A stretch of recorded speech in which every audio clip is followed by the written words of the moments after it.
Right, good morning, ladies and gentlemen. All right, welcome to day 3. What a great photo yesterday outside with the red dragon. Thank God we did it yesterday and not today. But the red dragon on the Welsh flag, known as Idraid Goch, represents the ancient Welsh power, courage, resistance against invaders, originating from legends of battle against a white dragon. It has been our royal symbol of Welsh kings since the 5th century, and we adopted it as a national flag in 1959. Since we arrived here on Wednesday to start the setup, we were hoping that we would get a special visit from our dragon. And I tell you what, something amazing flew in last night. Over to you guys.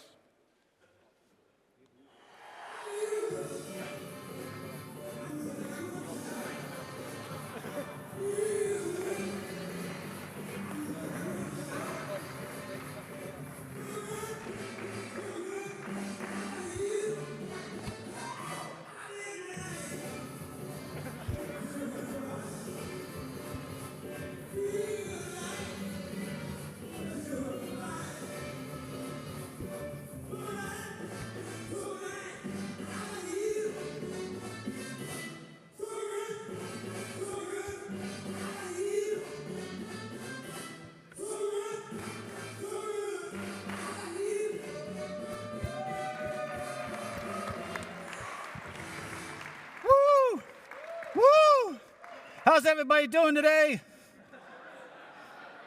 Are we all good? Yeah. Oh my goodness, I'm so proud to be here. I didn't think I could make it. I think I could make it, but I made it. Arwen, thank you for the invite. Sorry for the last minute, but I'm such a fan of World Chefs, and I'm so glad. And I love Chef Andy. President Andy, you're so wonderful. So can we get a quick picture? Can we get a quick picture? President Andy. We'll give a round of applause for Chef Andy. So nice to meet you in person. Where's the camera? Oh, where am I looking? Okay, here we are.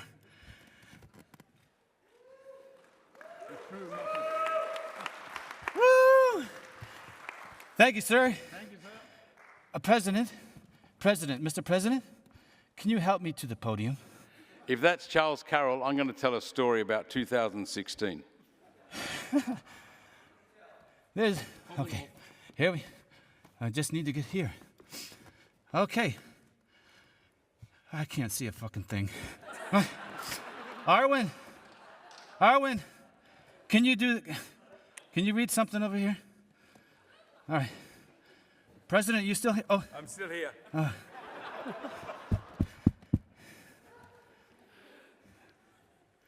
It's now time for a culinary demonstration that explores the incredible world of wild food and its preservation.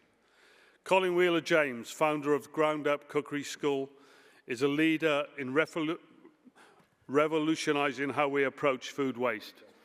He spent years experimenting with fermentation, foraging, and innovation techniques, not just preserve food, but to create something extraordinary with surplus ingredients. Please welcome Colin Wheeler-James. Thank you, Mr. President. Thank you, sir.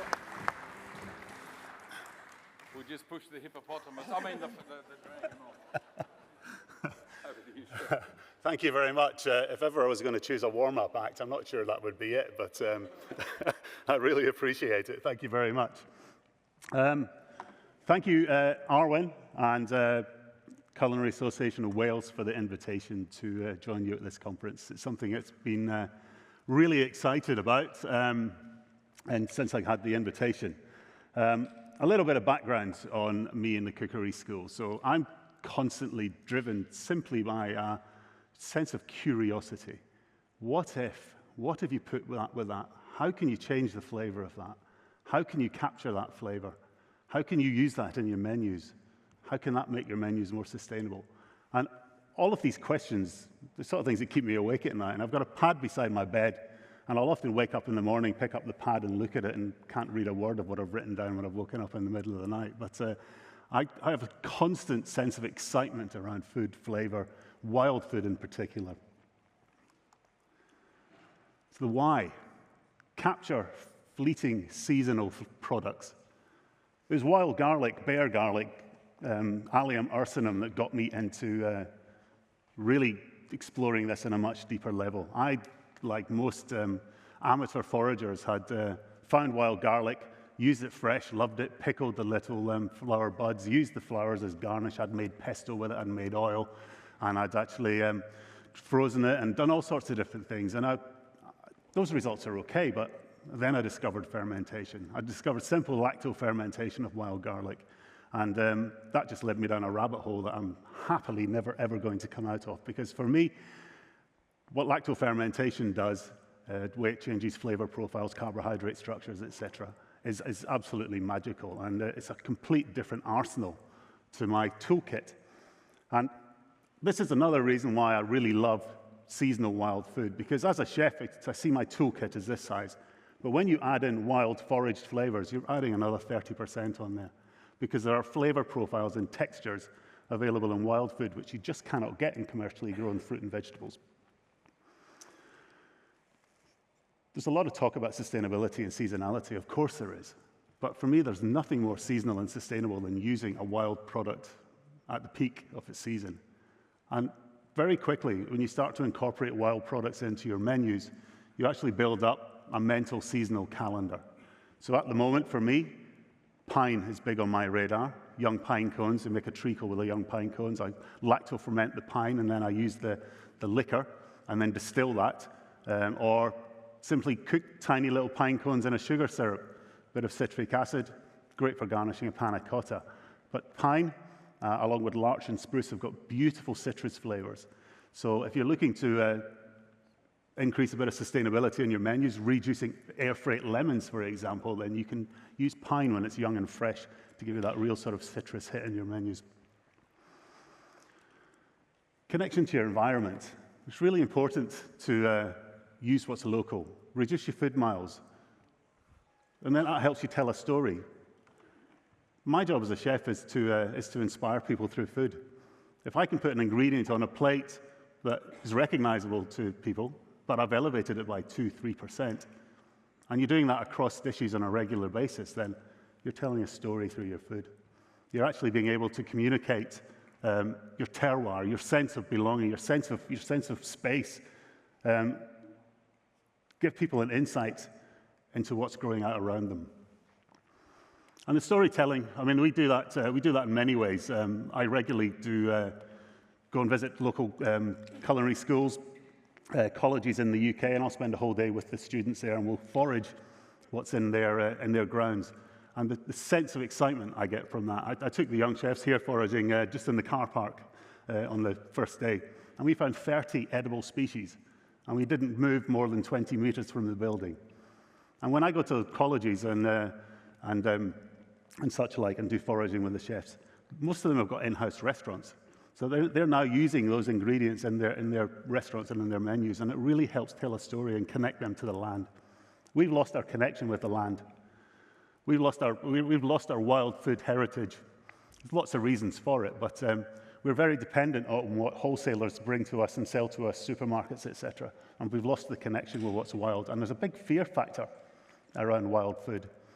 And so one thing we do down at our cookery school is we regularly hold little demonstration sessions for the general public, because it really saddens me that people have to walk past 30 or 40 really nutritious wild edible plants to go to a food bank to queue up for free food because they can't afford to feed themselves. So knowledge, a little bit of knowledge. Picking stinging nettles, for example. Stinging nettles are available 11 months a year pretty much in the UK. They're packed full of vitamins A, C, D, vitamin K. The seeds contain serotonin. I mean, it's a natural pick-me-up. Depending which scientific study you read, a stinging nettle is anything between 12 to 20% protein. It's huge amounts of protein available in a free food source. So we should be tapping into this much more. So how do I do it? These are just a range of the techniques I use. Lactofermentation, I've already mentioned that. I love lactofermentation. The way it changes and adjusts flavor profiles. The way that it can take something that's really quite sort of straightforward and make it taste completely different. I'm just going to have a little drink. I don't usually talk this much, honest.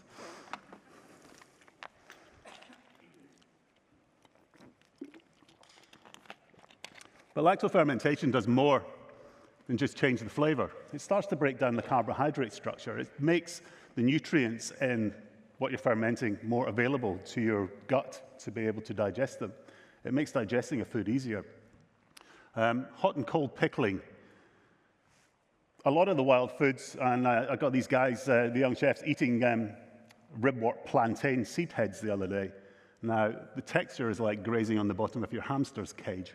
So it's not particularly delightful, but the flavor's incredible. The flavor tastes like set porcini penny bun mushroom. And that's because this particular plant has a symbiotic relationship with a mycelium that doesn't have a fruiting body, but it fruits via the flower head of the ribwort plantain. So this tiny little plant, which grows everywhere, tastes amazingly of set mushroom. So the challenge for me that I love as a chef is how do I capture that flavor but remove the element, which is a bit undesirable, i.e. the texture. So hot pickling is my favorite way to do that. And that really draws all that mushroom liquid out, gives you a beautiful flavored vinegar that you can then use for flavoring dishes. Cold smoking. Cold smoking is an absolute favorite of mine. It's, I use a range of different woods. If I want a sweet smoke, it's usually cherry. Something in the middle, I usually use beech or ash, and then a really nice, dark, deep smoke, I'll use oak. And I'll often use cold smoking before I do drying and powdering. The young chefs have got a jar of smoked seaweed powder over there, which I showed them this morning. Amazing, huge flavor. All those extra glutamates you get from the smoking process really adds extra depth to flavor. And again, it's back to this 2% I was talking about before. Lots of us use seaweed powder, but by adding that little bit of smoke, you're elevating the flavor of that seaweed powder by 2%. And the seaweed powder is a great product, multi-use. I use it in kimchi instead of fish sauce. I know it's not traditional, but if you want to make a vegan kimchi and you're still looking for that big glutamate hit that the fish sauce would give you, then smoked seaweed powder will give you that. So it's a really, really good product. Dehydration powdering. So often I'll lacto-ferment or cold smoke, then dehydrate and powder. But dehydration and powdering is a great way to create shelf-stable ingredients. And I've got a couple over here which I'll be using in a dish later on just to show how to pull all this together. But rice koji, I'm loving rice koji. I've started growing my own rice koji on different substrates as well. I'm doing barley koji, and I've actually even done a nettle koji. There's enough protein in nettles to be able to grow koji on nettles. So I'm always experimenting with rice koji. I've actually been using rice koji as a dairy replacement in desserts.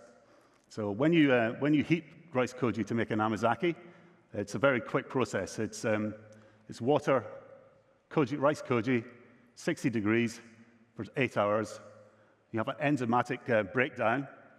All the starches break down into sugars, sweetens the liquid. Some of the starch comes out of the rice koji, and it makes the liquid look milky, so it looks like a dairy alternative, but it's a lot sweeter than milk. But you can cook it down. You can make a dulce de leche with it. You can make panna cotta with it. So it's really useful for replacing dairy as an allergen. I'm using magnolia flowers for my demo later on, and I make a magnolia amazaki, and then I churn it and make a magnolia amazaki ice cream. It's absolutely phenomenal. But I also make a lot of misos and a lot of garums. The magnolia flowers, I made a mackerel and magnolia garum. I was inspired by the prawn and mackerel garum that Noma made many years ago. But unlike Noma, I'd leave mine to ferment naturally at room temperature. So they would put theirs in a heated cabinet at 60 degrees for about 6 weeks and then strain it. I like to leave mine to ferment naturally, so mine usually takes about a year. But I don't have any problem with that. I love watching how the process develops over time. Vinegars, honey. Honey is a fantastic product for preserving, because honey in its natural state is probably the ultimate preserved product. They found honeycomb still edible in the tombs of the pharaohs 3,000 years after it was put in there, because bees are really clever. Bees manage the amount of water to sugar ratio, and then they seal it in an anaerobic environment. Absolutely perfect way to store anything and make it shelf stable. So when you realize that honey is a great product for preserving, you can be really playful with it. Because if you think how sort of the Vikings and the monks used to make mead is only honey and water. But by adding the water to the honey, you're changing the balance of the sugar and water content. So fermentation will start, and the sugars in the honey will then create the fermentation. So you can use that same principle to ferment other products. One of my favorites is a seaweed called pepper dulse. So pepper dulse, when you pick that straight off the rocks, it tastes like truffle. And I mean, not just a little bit like truffle, it's an intense truffle flavor. But it's a real ethereal top note. It's very hard to capture. If you dry pepper dulse, you completely lose all that top note. If you heat it at all, you lose it. So I've found a couple of ways of capturing that lovely truffle flavor. One, I make a miso with it. And two, I just marinate it. I just put it in a jar and I cover it with raw honey and I leave it for 6 weeks. There's enough liquid in the seaweed that the honey will slowly, through the process of osmosis, the honey will start to extract the liquid from the seaweed just enough to start the honey fermenting. And when it does that, you get this beautiful truffle-flavored honey because the process of osmosis extracts those truffle notes from the seaweed into the honey. The seaweed tastes like you just put it into the jar yesterday. It's fresh, it's crunchy, it's absolutely delicious. But because of the fermentation process and the osmosis, fermentation process stretches flavor profiles. So it takes individual components of flavors and it stretches them. It also takes away some of the peaks. So if you ferment chili, for example, more often than not, you'll get a reduction in the heat, but you'll taste some of the fruity notes of the chili. Exactly the same thing happens when you ferment the pepper dulse. When you eat it, you get sweetness first. Then you get a little hint of iodine from the seaweed. Then you get the truffle comes through. But the last flavor is like you just dumped your head into a fresh rock pool at the beach. It's just clean sea water. And it actually works really well to give you a sort of a vegan oyster flavor. Well, not vegan, sorry, vegetarian oyster flavor. So it's absolutely beguiling. And because of the fermentation, you taste all those individual components on their own. So it's really, really powerful way of preserving and capturing flavors. Vinegars. So I make my own cider. I have lots of apple trees in my garden. I make my own cider. It's not that great a cider, but it makes fantastic vinegar. So I tend to use apple cider vinegar as my kind of go-to. Some of my mead I turn into vinegar as well, but vinegars are fantastic products.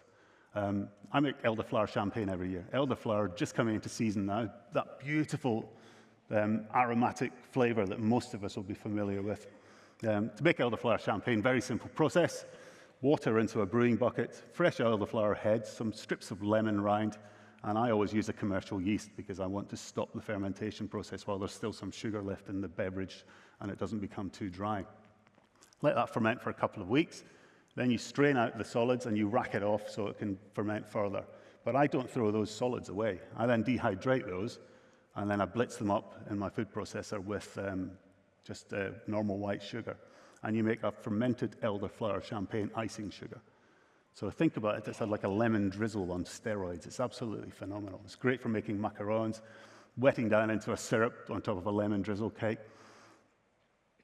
But I don't like to throw anything away. And so the Scottish, I'm Scottish.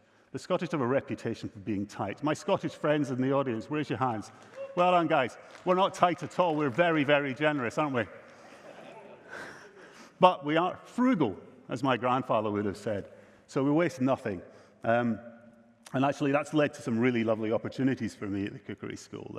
I work a lot with big contract caterers like Compass Group and Sodexo. I've written fermentation modules for them so they can safely ferment in their business. But also, I get invited to iconic sporting venues like Wimbledon. So when they finish the tennis, I go in and I help them ferment and use the stuff in their fridges rather than it going to waste. So, and also the iconic Wimbledon strawberry. They get pallet loads of strawberries in Wimbledon every day.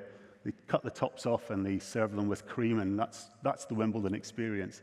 But they challenged me. They said, what can we do with all these strawberry tops? Is there anything you can do? So I did several things. I made a a fermented strawberry hot harissa sauce. I made a drink called tepache. Have we got any Mexicans any Mexicans? So I'm probably pronouncing this wrong, but tepache, traditionally made with pineapple skin, very quick ferment, 5 days. You get this lovely probiotic drink, and you're using a waste product. I did exactly the same with strawberry tops, but I put a little bit elderflower and black pepper in there too. Created a lovely probiotic drink, which got served in players' dining that year. But typically, I didn't throw those solids away after I strained it off. I then dried them again and mixed them up with sugar and make this fantastic strawberry, elderflower, black pepper icing sugar. So for me, that's almost nirvana for me. I've taken a waste product and I've got 2 other products out of it. I'm a really happy boy when I've done that. So this is how my mind works. Salts and sugars. Great way of capturing flavor. We all use salt and sugar all the time. So why not enhance the flavor of that salt and sugar before you even start to use it? The dish I'm going to show you later on today is very simple. I've taken a piece of beautiful sea trout and I've cured it. And I've cured it in a magnolia salt and a magnolia sugar. And I've made some magnolia ash just to sprinkle on the top, just to give a bit of color. So magnolia sugar and salt. Salts and sugars with fresh flowers are very easy. Take equal parts by volume of salt and the product, in this case magnolia flowers, whole flowers, into the food processor, blitz it to a slurry, switch it off, add in 3 more parts of sugar, so you're at 4 parts sugar, 1 part solid, and then you dehydrate it just to dry it. It'll dry as a big brick, and then you whack it back into the dehydrator, into the food processor and blitz it till it's fine. But it really captures those lovely top notes, those sort of ethereal flavors that you lose when you cook. So the combination of the salt and the sugar in the fish cure, they're doing their job as functional ingredients, the salt and the sugar. But because we flavored them with the magnolia flower, you're now adding in another element of flavor. So magnolia flower, have any of you ever eaten magnolia flower before? Nobody? Oh, chef over there. Excellent. So it's not just me then. Good. So magnolia it's one of the most ancient plants on the planet. It's been around since the Cretaceous period, so it's been on Earth for 95 to 100 million years. It was sharing the same space as T-Rex. And when you pick a magnolia flower, it's really quite waxy and quite dense. And the reason for that is magnolias were around before bees. So magnolias were designed to be pollinated by beetles. Have you ever put a beetle and a bee together? A beetle's a bit chunky, a bit like my friend Stuart there in the middle. And the bee is a bit more delicate. And therefore, the magnolia grew to be pollinated by beetles, so it's quite waxy and quite firm. So that's a fleeting seasonal flavor. If you've got a bad spring, that can be on your tree only for a couple of weeks. But it's beautiful. When you eat it, it's got fresh. It tastes like fresh ginger. That's the first hit you get. It's almost like sushi ginger, pickled ginger. It's got big amount of perfume, and then afterwards you get kind of cardamom, citrus, cinnamon notes. Absolutely phenomenal flavor. So I want to capture that and use that in as many ways as I can. And this is just what I did with it this year. So sugars and salts we've already talked about, pickled just inside a vinegar. This is the most typical way of preserving it, and I've got some to use later on as garnish. But kombucha, miso, amazake, garum, syrup, jam, fermented, dried, and powdered. The fermented, dried, and powdered one's really interesting. So very simply, take the whole flower heads, and I wet them just enough to be able to get some salt to stick to them. And I use 2% salt by volume, and I vac pack them. I toss them in the salt, the wet flowers into the salt, and I vac pack them, and I leave them for a year. After a year, I then dry them and I powder them, and they have this amazing umami, meaty chocolate note.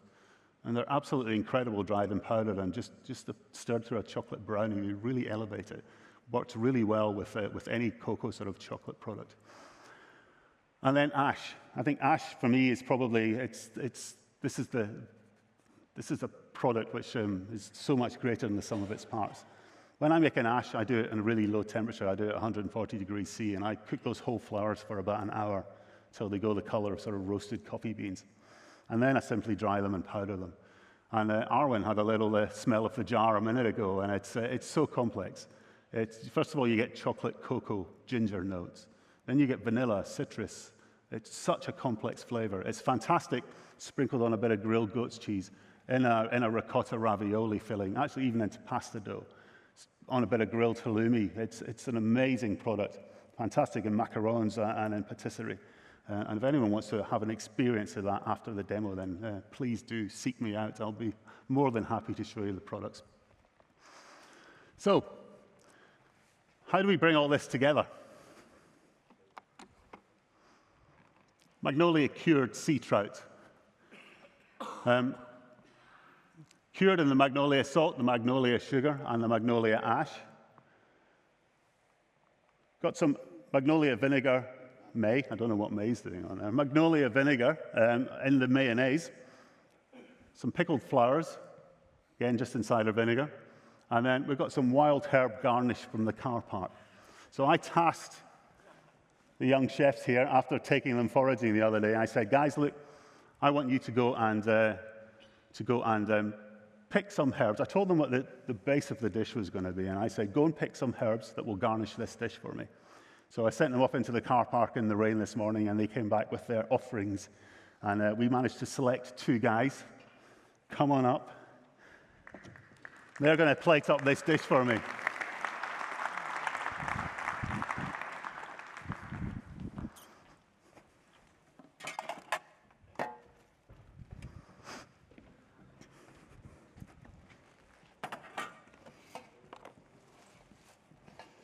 So I offered them the opportunity to cut the cured fish, but they declined.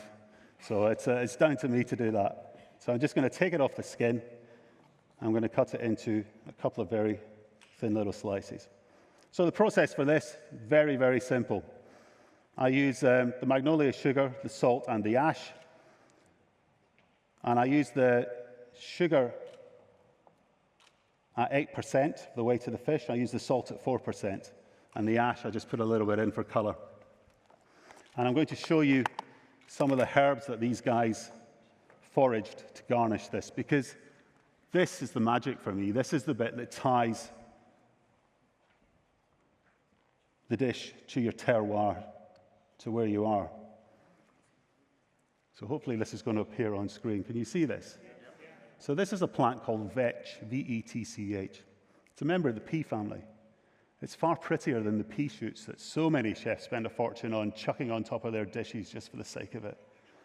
This tastes more like a pea shoot than a commercially purchased pea shoot. There are 30 different types of vetch in the UK. All of them have different colored flowers. All of them have different sized leaves. You can literally pick the vetch that you want for your dish. And it's so abundant, it's everywhere. And once you hone in on that leaf shape, you will see it everywhere. Vetch, as a member of the pea family, it does grow a little pea pod. Do not eat those peas, okay? They are very toxic. They need really extensive cooking, and you're going to be there for a long time shelling those peas too, so it's really not worth it. Just leave that alone. Then we've also got some of this plant. It's a beautiful little meadow plant. It likes to grow in open grassland, preferably slightly damp sort of conditions. This is cuckoo flower. This has got the flavor of wasabi. Such a pretty little thing. You pop that whole flower head in your mouth and munch it just like these guys did, and you get this massive hit of spiciness. It's incredible. And it's growing around our feet, and no one I know uses this. And then the final one. I've got some pine. This is the new young shoots of the pine tree. And we just strip these needles off, and they've got a lovely citrus zing. I mean, it's like lemon on steroids. It's a little bit resinous too, so you have to use it a little bit carefully. But these 3 individual garnishes will add so much to this simple dish and tie it, tell the story, and link it very much to the terroir of the ICC. Okay, boys, plate up. Got it. Go for it. So we've got some little bit of mayonnaise.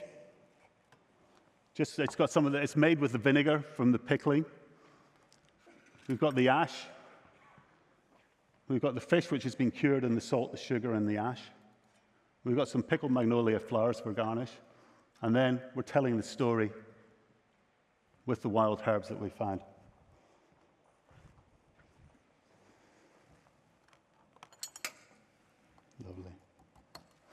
Actually, I'm going to pass this Magnolia Ash to you esteemed gentlemen in the front row if you'd like to have a little sniff of this.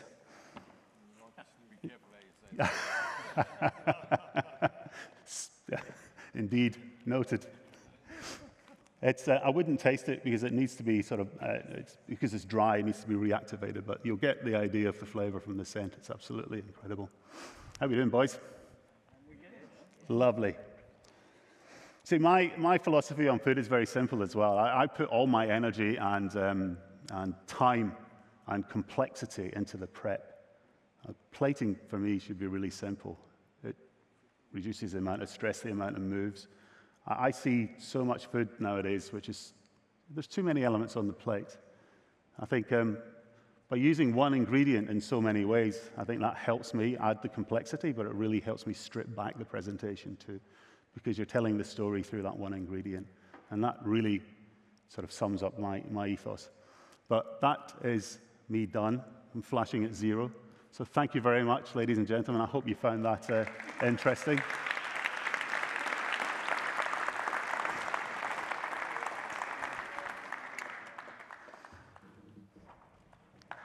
I'm going to grab a quick selfie with you lot in the background. I can't miss that opportunity.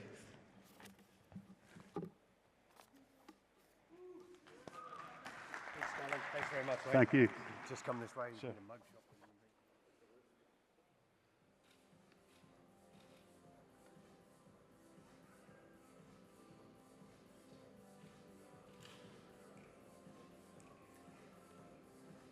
Another round of applause for Colin, Chef Colin. Thank you very much.